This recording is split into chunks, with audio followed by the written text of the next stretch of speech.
بیٹھا ہوا ہوں تو میرے جو 7 بندے وہ گئے تھے باہر سے لے کر ان کا چیکنگ کے لیے، وہ اندر چلے گئے، مجھے باہر بٹھا گئے. تو عورت آئی تو اس نے اس طرح 2 بار دیکھا تو کہنے لگی ان کو کون لایا ہے؟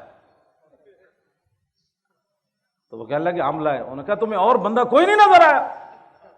ایسے وہ گرم ہوئی، قریب تھا کہ ان کا گریبان کو پکڑ لیتی. تو میں نے کہا بچی بیٹی یہ تو میں حضور کی ناموس کے لیے آیا ہوں یہاں. تو میں نے پولیس والوں کو کہا، میں نے کہا جلدی مجھے اندر لے جاؤ ورنہ یہ عورت تمہیں مارے گی. اب سمجھ آ جائے نا تو پولیس کی وردی پہنے ہوئے بھی سمجھ آ جاتی ہے. کیوں جی؟ مجھ سے ایک لفظ بھی نہ پڑھا ہو تو پھر بھی سمجھ آ جاتی ہے، اور سمجھ نہ آئے تو دورہ حدیث تک پڑھنے کے بعد بھی استاد سمجھ نہیں آتے. یہ تو اپنی اپنی قسمت کی بات ہے نا جناب. ہمارے پاس تو کوئی تھرمامیٹر وہ اب اس عورت کا میں جب بھی میں دعا کرتا ہوں تو اس کے لیے میں ضرور کرتا ہوں کہ میں تو اس کو جانتا ہی نہیں تھا، لیکن وہ میری خاطر پولیس کی وردی پہن کر پولیس والوں سے الجھ پڑی کہ آپ کو بندہ ہی اور کوئی نہیں ملا، ان کو کیوں آپ کیوں لائے ہو، ان کو کیوں لائے ہو؟ میں نے کہا مجھے اندر بھیجو، یہ لڑکی تمہیں مارے گی. آپ پولیس والے فوراً مجھے اندر لے گئے. تو سمجھ آنے میں تو 1 منٹ بھی بندہ آ جاتا ہے، ورنہ میری اتنی لمبی تقریریں کرنے کے بعد بھی بندہ کہے یہ لگے ہوئے سن بادشاہ. تو اچھا ہوا میں جیلوں میں گیا، گھسیٹا گیا. ان کو پتہ ہے کہ جب ظالم اپنے ظلم پر اتر آتا ہے نا، ظالم ظالم ہی ہوتا ہے. ہاں جی، وہ تاریخ طبری میں امام علی مقام کا خطبہ موجود ہے، آپ محرم میں وہ پورا پڑھ کے سنائیں کہ امام علی مقام کیوں آئے. تو جب آدمی ظلم پر آتا ہے نا تو امام علی مقام نے ان کو فرمایا جانتے ہو میں حسین ابن علی ہوں. تو جب ظلم پر اتر آتا ہے تو وہ کہنے لگے ہم تو آپ کو جانتے ہی نہیں. آپ کو ظالم تو ظالم ہی ہوتا ہے نا. وہ تو حسین کو بھی نہیں پہچانتا جن کی شکل و صورت بھی رسول اللہ جیسی تھی. ہاں جی، نہیں کرتے. ہاں ظالم ظالم ہی ہوتے.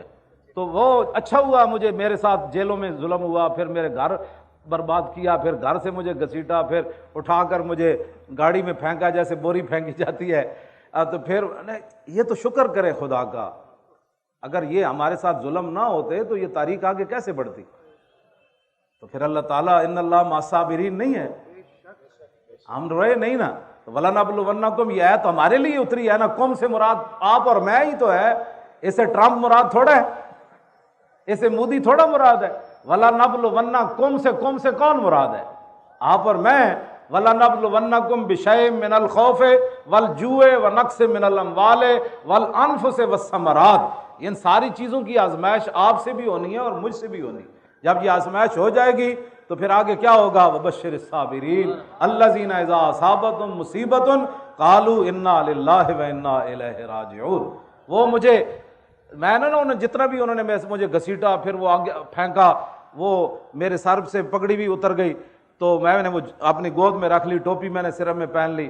تو وہ پھر بھی میں ہنس رہا تھا. تو وہ پولیس والے کہنے لگے آپ ہمارے ساتھ مذاق کرتے ہیں. تو میں نے کہا آپ کا میرا مذاق بنتا نہیں ہے. کہنے لگا پھر آپ ہنستے کیوں ہیں؟ تو میں نے کہا اس لیے میں ہنس رہا ہوں کہ جن کو خوش کرنے کے لیے تم نے میرے گھر اتنا تباہی مچائی، مجھے گھسیٹا اور مجھے ایسے پھینک رہے ہو، اور مجھے تم نے گرم چادر بھی نہیں لینے دی. کہا کہ چل مولوی کو لائے چلو، چلو مولوی کو لائے چلو. یہ مولوی ہے؟ ہاں یہ. میں کہا میرا نام خادم حسین. اچھا تو ہے، پکڑو اس کو. وہ تقریباً 70 کے قریب ان کے ایسے گنیں پکڑی ہوئی تھی، وہ میرے گھر میں داخل ہوئے. کہتا آپ کا نام؟ میں کہا خادم حسین. کہتا اچھا پکڑو اس کو، اٹھو. میں نے کہا میں اٹھ نہیں سکتا. کہنے لگا یہ بہانے کرتا ہے، اس کو گھسیٹو. تو مجھے تو میں ہنس رہا تھا. تو وہ کہنے لگے آپ ہنستے کیوں ہیں؟ میں نے کہا جن کو خوش کرنے کے لیے آج جو روتے پھرتے ہمیں کیوں نکالا.